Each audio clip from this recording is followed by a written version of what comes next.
Raise your hand if you actually know what a ketogenic diet is. Okay, so that's good. Not that many people know. So a ketogenic diet is just a diet where you put your body into a state of ketosis. So then what is ketosis? Ketosis is a metabolic state where your liver is actually producing what your body is going to process into ATP, which is the main energy source. So let's actually look at the ketone itself. So this is the ketone, and it's just an organic molecule with a carbon atom sandwiched in between two other carbon atoms, which are and prime in this diagram, and then that's just double bonded to an oxygen. And then these are the three ketone bodies. You have acetone, acetoacetic acid, and beta hydroxybutyrate.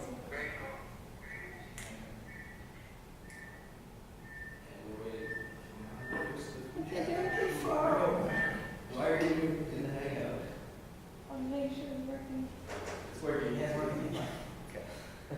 Yeah, and then so technically beta hydroxybutyrate, which is the main ketone that your body produces, or main ketone body that your body produces, is not actually a ketone.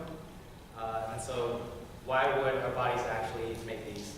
So if you go back to Biology 1010, which was a traumatic experience, you would remember that ATP is actually the main source of your body's energy, that stands for adenosine triphosphate. And so cells will take in that ATP, separate it into ADP and then a phosphate, and that process releases a large amount of energy that your body uses to do everything. But the main two things it uses for are the sodium-potassium pump, where it pumps sodium and potassium in and out of the cell. And then you also have muscle relaxation, where the myosin and actin are actually releasing, and that requires ATP. So these are the three ways that you can generate ATP. The first system is the creatine phosphate cycle, or creatine phosphate system, where creatine will loan phosphate to ADP to produce an ATP, and this requires no oxygen, no glycogen, no fat or anything, which is great, except for that you can only do this for about 10 to 30 seconds. So that's great in like a really short sprint, like 100 meter. And then you have the aerobic pathway, which is B, where you're actually taking glycogen, which is the storage form of glucose, which is the carbohydrate, converts it into pyruvate, and then that also produces lactic acid as a byproduct, which nets for ATP. And then you have the aerobic pathway at the bottom, which uses glycogen or fatty acid or an amino acid from protein and takes an oxygen, and that nets 34 ATP instead of the 4 ATP from the anaerobic system. So this is just a closer look at the aerobic versus anaerobic metabolic systems. You can see that the aerobic system is not very efficient. Anaerobic system is not very efficient compared to the aerobic system. It produces 4 versus 34 ATP, and also it has lactic acid as a byproduct, which is the burden that you feel if you were after like a 2-minute sprint. And then this is just the aerobic metabolism, where it's just taking glucose, converting it into pyruvate, and then that goes into acetyl coenzyme A and produces 34 ATP with a byproduct of water and CO2, which is actually why you breathe out CO2 and water vapor. And then this system can also use fatty acids, which can only go into acetyl coenzyme A and cannot go into the anaerobic metabolism. So 3 takeaways from this are that the aerobic system is much, much more efficient at producing ATP, 34 to 4, than the anaerobic system.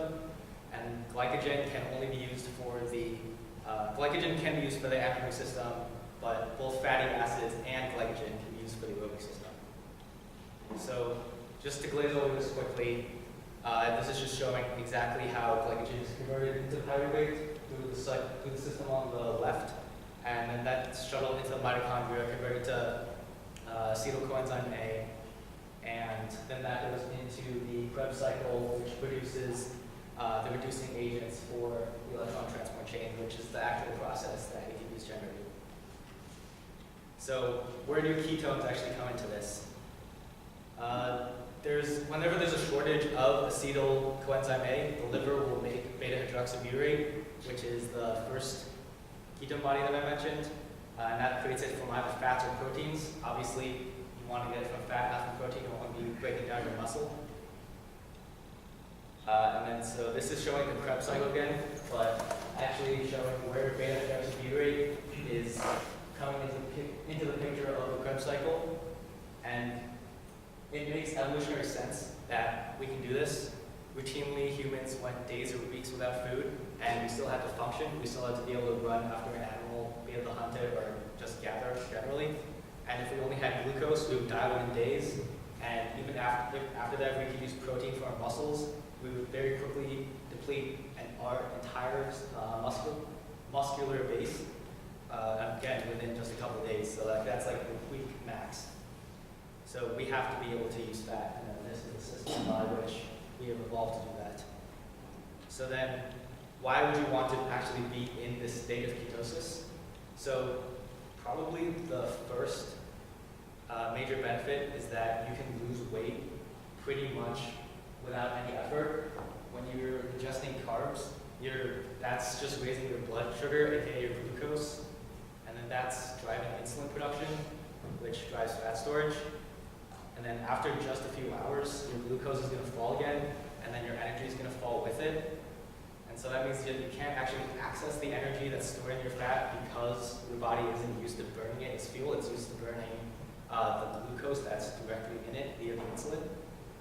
So another reason why you can lose weight extremely easily on the ketogenic diet is that fat has a much, much greater satiety than carbs, which basically means that when you eat the equivalent number of fat compared to the equivalent number of carbs and calories, you're going to be full for a lot longer on the fats, just because it's denser. And then the third reason is that glycogen will actually bind with the water molecules. And remember that glycogen is just the storage form of glucose. So whenever you lower your glycogen, then you're just going to dump a bunch of water weight, basically. So that immediately lowers your weight. And so some of the other benefits, especially with athletics, are that you have more energy available. Even for a relatively lean person, say like 180 pounds, 15% body fat, you're going to have 92,000 kilocalories of fat available versus just the 2,000 kilocalories that you can store in your blood, in your liver, and in your muscles of glycogen. And so you can also have major increases in your aerobic capacity and your muscular endurance. So your aerobic capacity is basically just how long you can go at the level, basically when your heart rate's about under 150. So you can, instead of going like 2 hours, maybe go like 2.5 or 3. And then muscular endurance is how much power you can put out during that aerobic session. And there are also a bunch of cognitive benefits to being in ketosis as well. Mainly that ketones are actually the preferred fuel of your brain.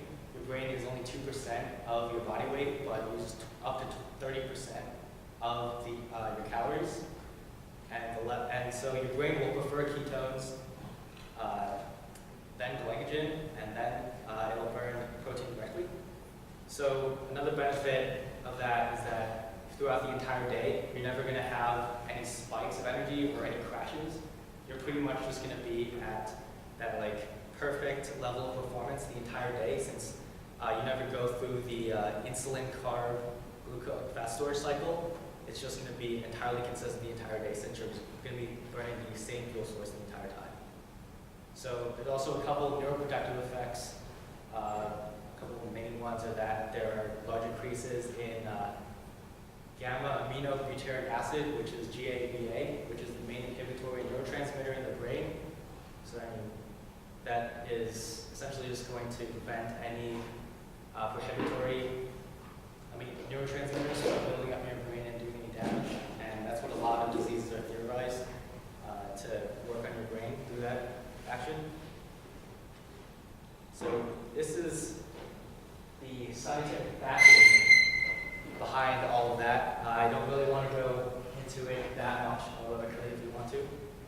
But if you look in the top left, it fuels the muscles with ketones in addition to glucose, and that increases the output compared to just using glucose.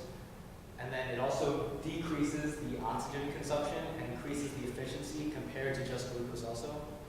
So, and then if you look at the bottom left, you'll show that it gives free energy all the way on the right of that chart. In comparison to different treatments, so you have straight glucose, then you have glucose with insulin and ketones, and then ketones. And if you look, you'll see that the gives free energy of those with when you add ketones, it's actually more negative than the glucose. So that means that your cells are actually storing more potential energy in them compared to when you're just using glucose. And then also if you look at the right, the very right, and the top center, this is just a further analysis of why this actually is. You'll see that NADH and NAD plus is reduced slightly more in the chemical sense of the word, and also COQ and COQH2 is oxidized. It's slightly more also. And then basically these just translate into more ATP being generated per the number of carbon molecules that are in the cell. So in more words, that's just saying that you have a certain amount of energy coming in, and that produces even more ATP from it, which is, again, your body's main fuel source. So how do you actually get into ketosis? There are three main ways. The first is starvation, which is the evolutionary point of it. It's very difficult, but it is very fast. You can also do a slow transition, which is easy and obviously slow. And you can also do a carbohydrate restriction and a protein limitation, which is in exactly the middle of both of those.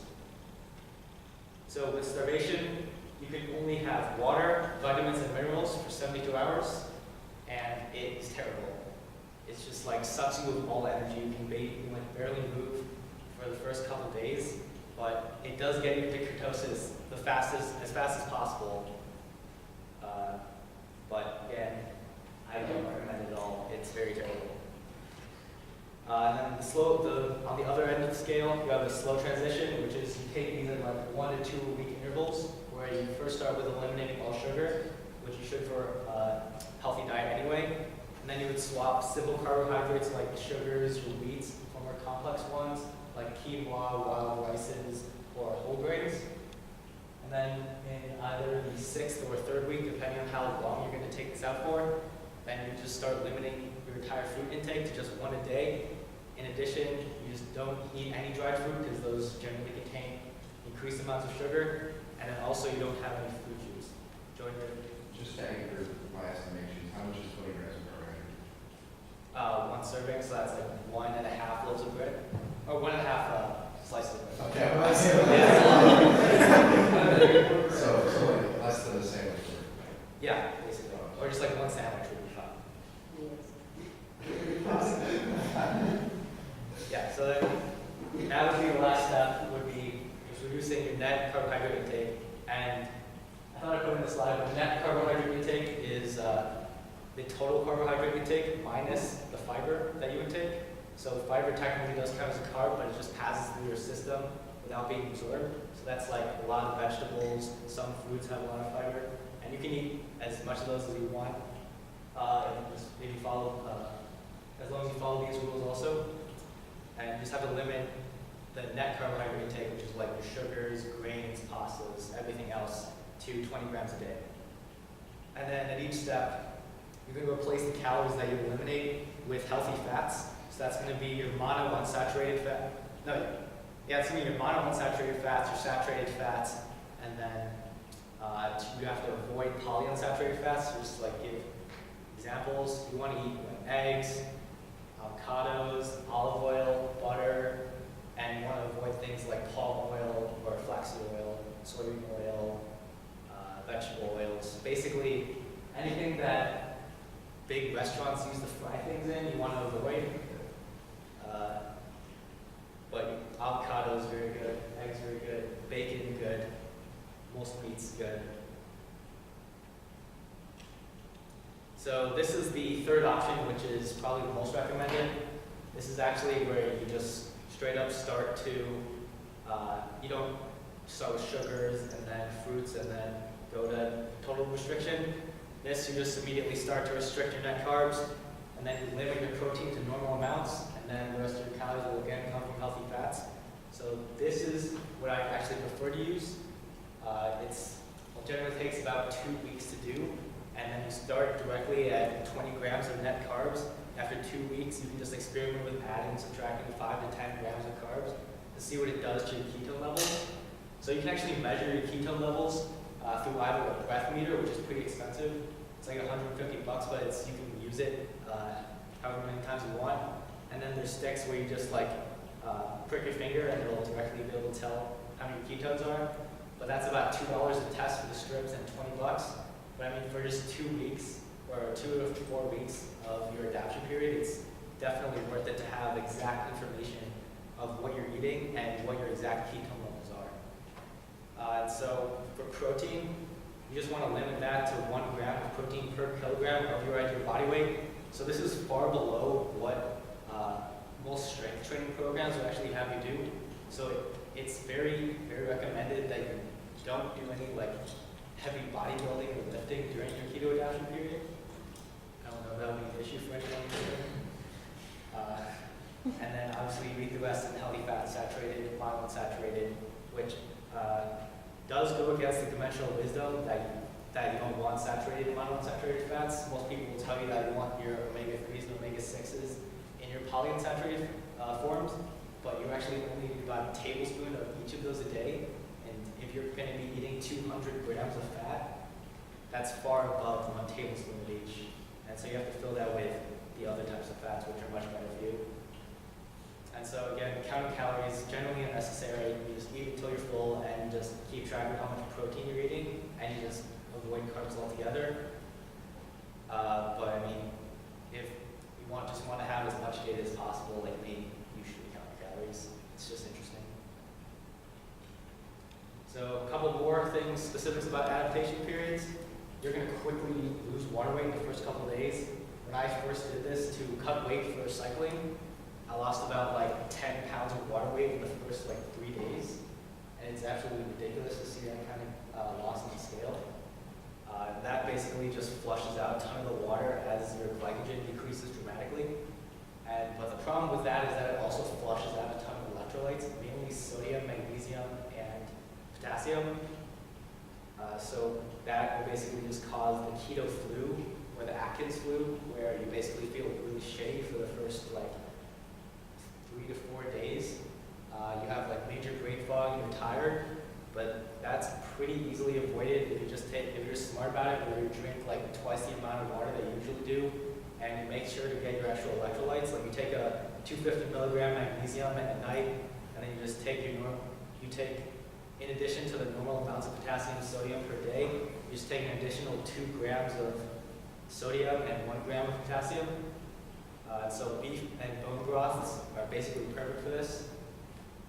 They taste pretty good. They're pretty salty, but it's a lot better than just drinking straight salt water, which is what I had to do since I didn't have any broth. So to wrap up, the pros and cons of the ketogenic diet. We start with the cons. I basically grew up eating bread and chips and pasta, so it's a pretty hard life change at first. I didn't stick with it the first time I tried to do this. On like the 3rd day, I pretty much was like, I saw that dining hall had surprisingly a really good pasta dish that I knew was good. I just like was really tired from the day before too, just like had at it, ate like probably 2,000 calories worth of it. So that was pretty bad. I tried it again 3 weeks later and just like didn't go to the dining hall, which is a smart move anyway. And then no chips, no desserts. Those obviously taste really good. There's actually evidence that that sugar is a physical addiction, where you'll experience withdrawal symptoms if you just go from not eating a ton of sugar to eating none. And then there's preliminary evidence for that happening with grains, like wheat and other starches. So that's definitely an interesting field of research where you might have like sugar rehab clinics for obese people. And then, as I said, it's hard to adapt to the first time. I failed. You should probably expect to fail if you're going to be cutting the carbs that much. And then just do it the second time. I actually probably failed because I was drinking salt water instead of broth, which tastes terrible, and just didn't want to do that anymore. And then the last thing is that it's difficult to eat vegan. You basically need to have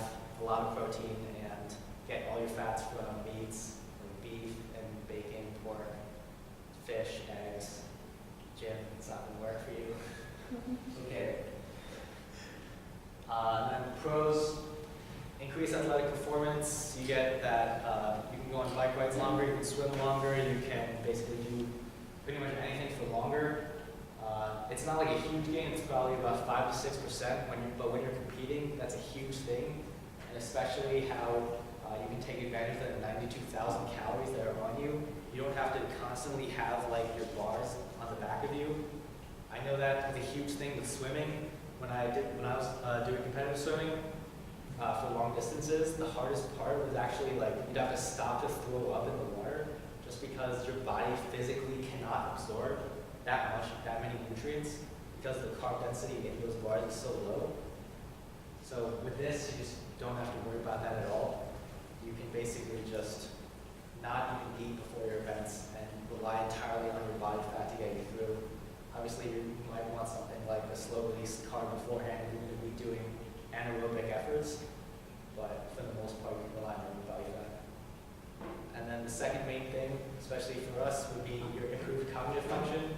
There's a lot of benefits for this. You basically feel like you're on one of the better nootropics. I don't know if anyone's ever experimented with those, but there was an interesting article in Psychology Today that I saw that basically was comparing this diet actually to modafinil. If anyone's ever tried using that, it basically just makes you what? Yeah. Okay. Oh, is that how you say it? That's how it has been said to me many times. Okay. By some people who I trust in other drugs. Modafinil. Yeah, like, I learned all this from books on the internet. That's okay. That's So okay. We're good. Yeah. I just want to make sure I heard it. okay. Yeah. So you just like feel increased focus. You have to take breaks less often. You feel like I don't know. You just get into a state of flow a lot easier when you're doing this. And having the consistent energy levels throughout the entire day, you just don't really feel sluggish at like that 3 o'clock or when 2 hours after you eat lunch. Basically, you're just fine the entire day. And then unparalleled weight management. If you want to lose weight, you just cut out some of the fat you're eating, stay with your protein, and keep your carbs low. And then if you want to gain weight, if you're bulking, you just increase that protein, and you just have a little carbs right before you work out. You can basically adjust your weight to whatever you want it to be really, really easily. And then the fifth thing that I didn't put on here, I actually can't remember right now, but amazing foods that you can eat. So I put a couple pictures in here. So like this is eggs, cheese, bacon, just like stacked on top of each other. I don't know about you guys, but this is like really appetizing to me. This is, if I had choices, what I would eat every single day, but I hate the dining hall and I can't do that. Cheese spinach looks good.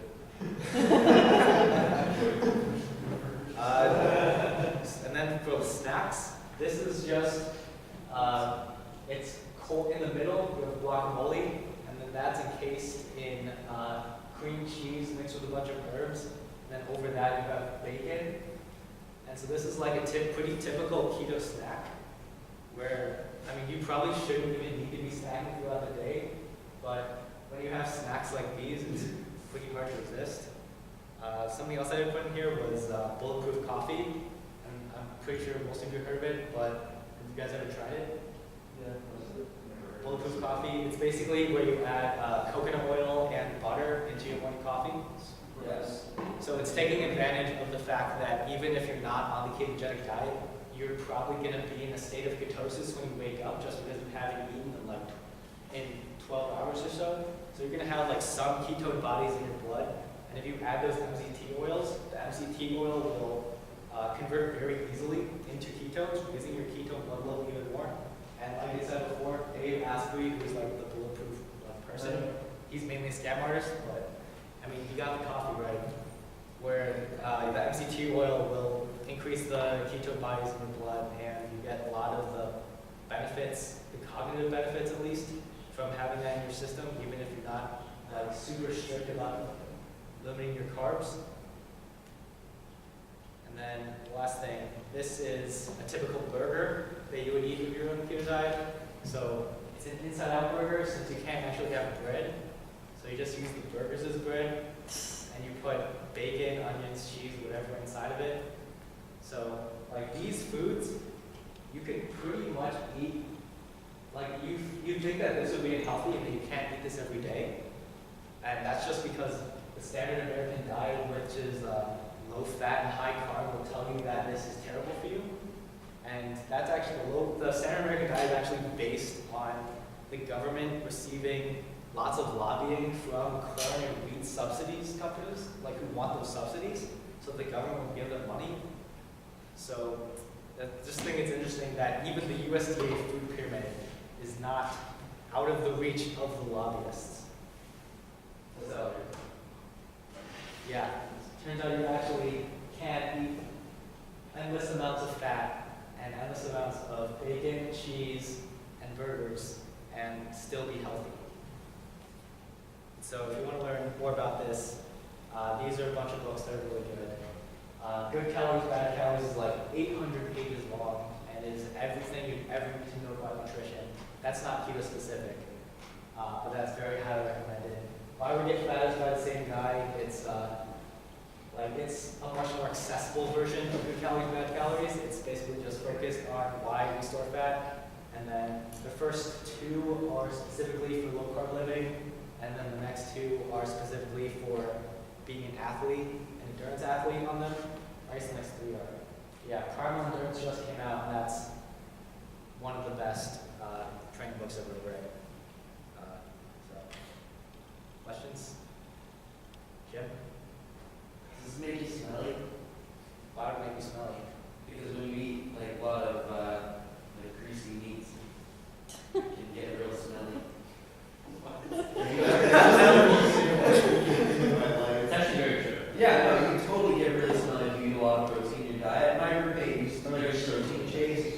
So like way more protein than he was supposed to eat. Like even if you consider like bodybuilding or whatever, like way more.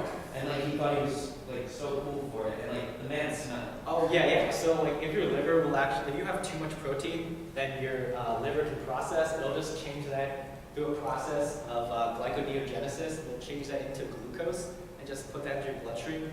That's basically just as bad as like eating a candy bar. So if you have too much protein, and that there's also a byproduct of something that is excreted. So that would be the smell. Okay, so But this one You doesn't have limit that protein. protein. Yes, you limit protein far below what bodybuilders and do. you have fats higher instead.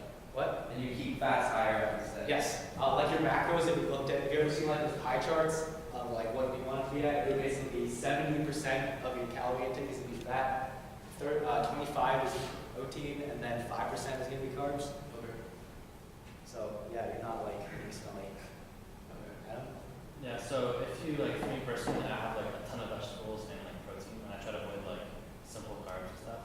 But then for me, I have like a ton of cookies because they're delicious. So like, is that detrimental to my keto-ness? Yes, it very much is. Like I Even like, so even if I'm like completely on like keto, not when I'm having dessert, it still will drive me into like that insulin cycle. yeah, I mean anything above basically 15 grams of simple carbs will drive you into the insulin carb fat storage cycle. What's like 50 grams of carbs equivalent to? 50 grams, that's So you want like that's 10, 2.5 5.5. times 1.5 pieces of bread. That's gonna be like 5 year cookies or something like that. 10. Yeah. That's gonna be 5 to 10 cookies. Could you explain how you monitor the levels of ketone in your blood? yeah, so that's just like there's See, chocolate chip cookie is 9 grams. there's technically 4 ways of doing it. One, you could do it through your urine. So when you first start being adapted, you pee most of it out. That's a little shitty way of doing it, obviously, since you want to measure how many are in you, not are coming out. Then there's breath tests, which are generally about, you can either get disposable ones for $3 a test, or you can get a lasting one, which is $150, and you can use it a limited amount of times.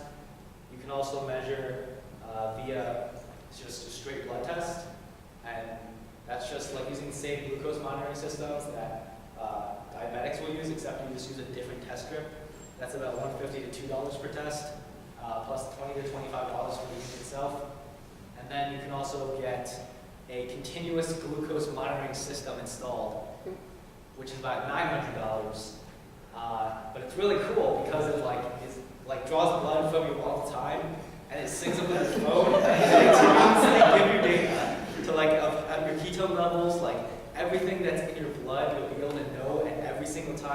and you can sync it up with your diet and like exactly what you're eating, But and just don't- get unparalleled amounts of data as to how your body functions. But don't you have something like sticking out of you? Yeah, I mean, but it's like, it's pretty conspicuous. It's just like, it's like you're wearing like a very small fanny pack. Yeah, and just stick it into you. Well, I mean, there's like a connector. And So, if like, somebody it's plugged in. accidentally grabbed it and pulled it out, it would really, really hurt. I mean, it would just pull a connector out, so it No, wouldn't. my assumption is it's exactly like the attachment insulin pump. It's Yes, exactly it's the same. literally the same Yeah. thing. Yeah, But it's just Which sensors. is just as scary.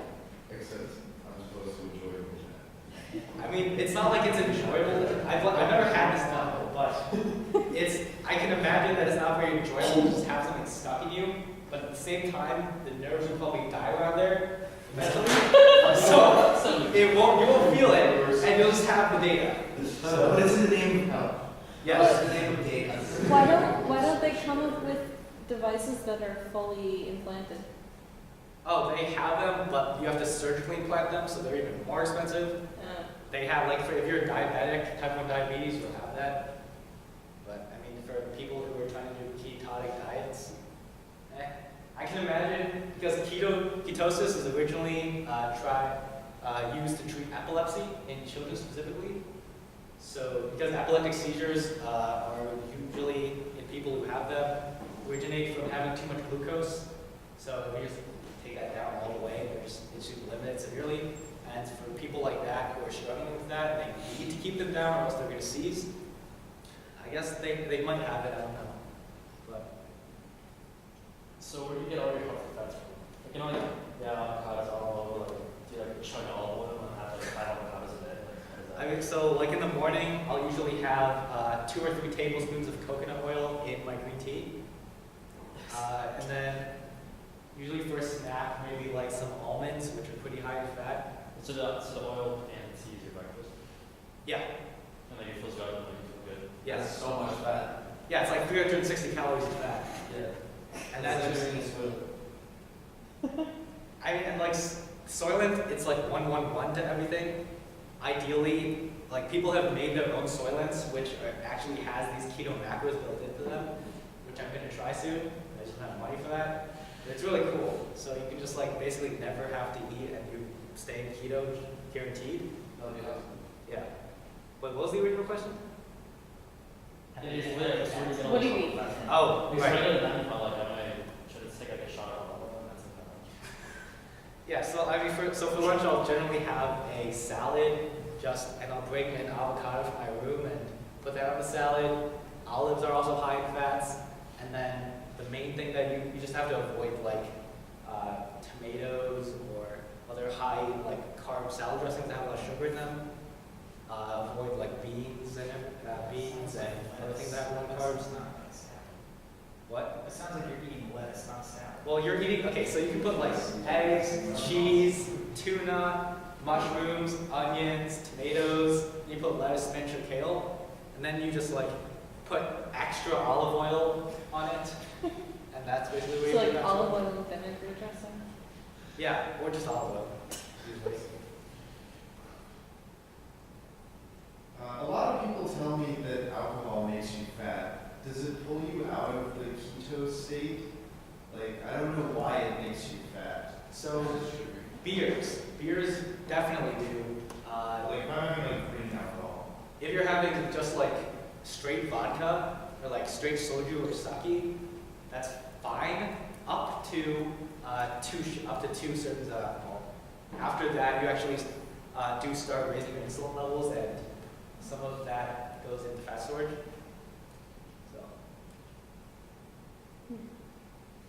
Okay, so it might not be super obvious, but I'm not very concerned about getting fat. But one thing that comes to mind, it's always important to keep track of, is like, diabetes, organ failure, especially like kidney and liver cancer. Would you say this diet increases or decreases your risk for those types of cancers? very much decreases, especially because cancer tumors mainly feed off of glucose. Interesting. Yeah, so So there's use this in theory to treat cancer. you cannot treat it because Preventative. yeah, but there is lots of research being done into the ketogenic diet as a cancer prevention measure. Wow. Wouldn't it? Why wouldn't it Why wouldn't it slow cancer? Why wouldn't it? Because, so I haven't delved real deep into this research, but from what I understand, it can actually secrete its own fuel, or it secretes its own like enzyme that can generate fuel for itself from the like extra things in the blood. I'm not 100% sure on that. I'd have to research that and get back to you. So you said that you have to limit protein intake to some degree. Yes. I totally am not good at nutrition, but is that why steak? What does it mean steak not like for that? I don't know. It's like you can't eat above you can't eat massively above. Like I said before, like you can't go into glyconeogenesis, which is where your liver will convert the protein into glucose. I guess I have no concept of like how massive you go for massive you go okay. for. Is this like after eating 4 steaks in a day on toast or? So let's see. So you generally want to limit it to about 2 grams per kilogram of your body weight. Or, okay, so like I weigh 145. Okay, wait, let's make it easy. I can do the math. I'm curious, like how many steaks per 100 pounds of body weight can I eat today? Jordan wants to know Just how many ballpark guess. Okay, so you could probably eat around 130 grams of protein. I don't know what that means. Okay, How many steaks?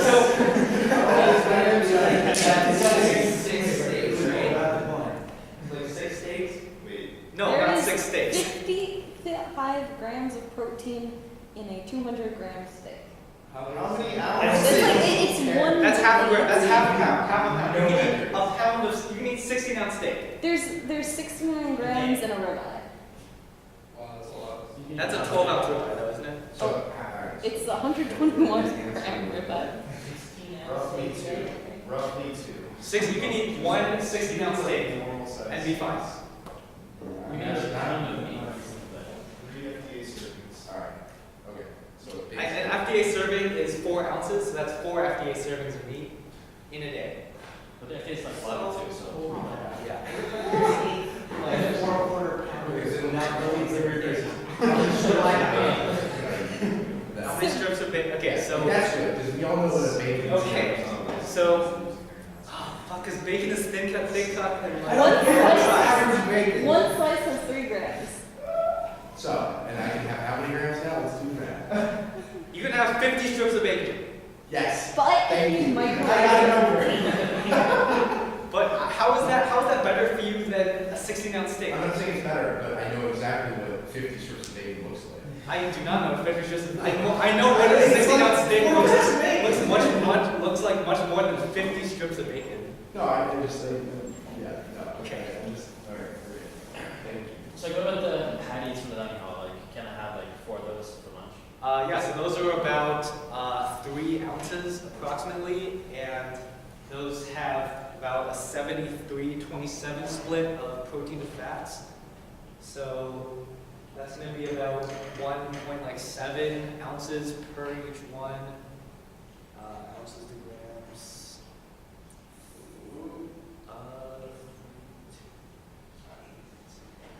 You can eat about 8 to 9 of them. For every meal, for That was to Jordan's approximate weight. per day. To yours, probably like 7 to 8 a day, or 6 to 7. What if I'm working out? If you're working out, I mean, it depends on your what you're trying to do. Gain muscle. If you're trying to gain muscle, then you can eat approximately 50% more than that. So let's So make it 10. 10 to 12. For the tournament. Yeah. So I can just walk in and eat like 3 patties of meals. That sounds good. And I guess ice cream is straight out. Not necessarily. Oh, It's just great. ice cream with sugar is straight out. So, So- ice cream is You can use you can make your own ice cream and just have like a shit ton of fat in it, like shit ton of cream, which makes it really good. And then you just put like xylitol or This is an artificial. it's an artificial or stevia. Those two are actually like those are the good sugar supplements, or the good sugar replacements. So, Wait, why are those ones good and the other ones bad? because the other sugar replacements, like Splenda, or I don't know the exact name, but they'll actually have the same effect on insulin as sugar will. So, So they do the same goddamn thing. yeah. Isn't it just that you need a lot less of them than sugar to get Yeah, the same they're just stronger than sugar, so you use less of them, but it still has an insulin response, whereas xylitol or stevia will not stimulate insulin.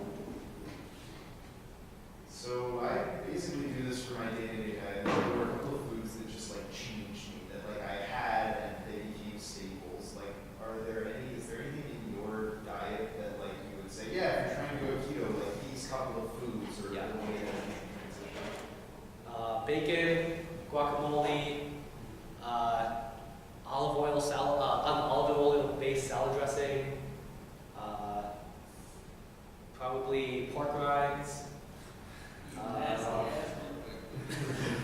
They taste really good. So, They look so gross. have you ever tried it?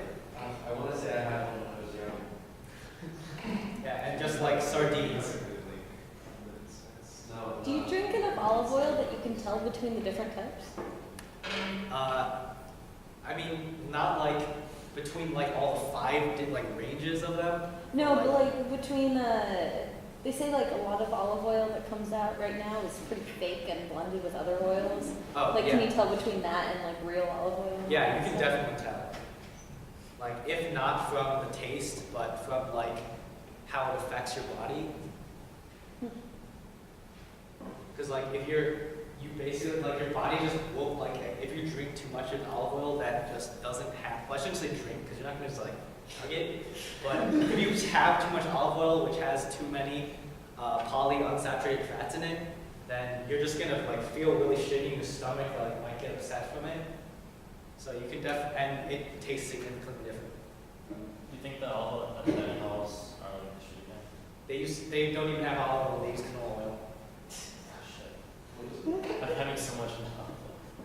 Yeah, like they to fry they use. I'm pretty sure they use a mix of peanut oil and vegetable oil, and on the salad side they have canola oil and yeah, canola oil. So The label says olive oil. those are really Yeah. wait sage or carrots? Barley and sage. Oh, I don't know about barley. Sage might be olive oil. I know commons. Like it tastes like olive oil from like the Mediterranean area. It's definitely olive oil. Okay, But yeah. So sage I guess is olive oil. It's really cheap olive oil. Commons definitely does not have olive oil, unfortunately, because they have a superior sour oil. But any other questions? You said, do you actually feel better like on a day-to-day basis? Yeah, you definitely do. Like you There's should. like a placebo effect. Like, you feel better? I haven't done a double-blind study of it on myself. I don't know how it works. But yeah, you just feel better. You can definitely go longer workouts, and you just don't have the best thing about it is just you don't crash. Like it's basically as if you had like a cup of coffee an hour before you normally would crash, and you just like go through it the entire time without noticing. Like it's not something where like, whoa, I have the same amount of energy as I did like 2 hours ago. It's more like you don't really notice it, but it's a good thing because before you definitely noticed that you had like a dip.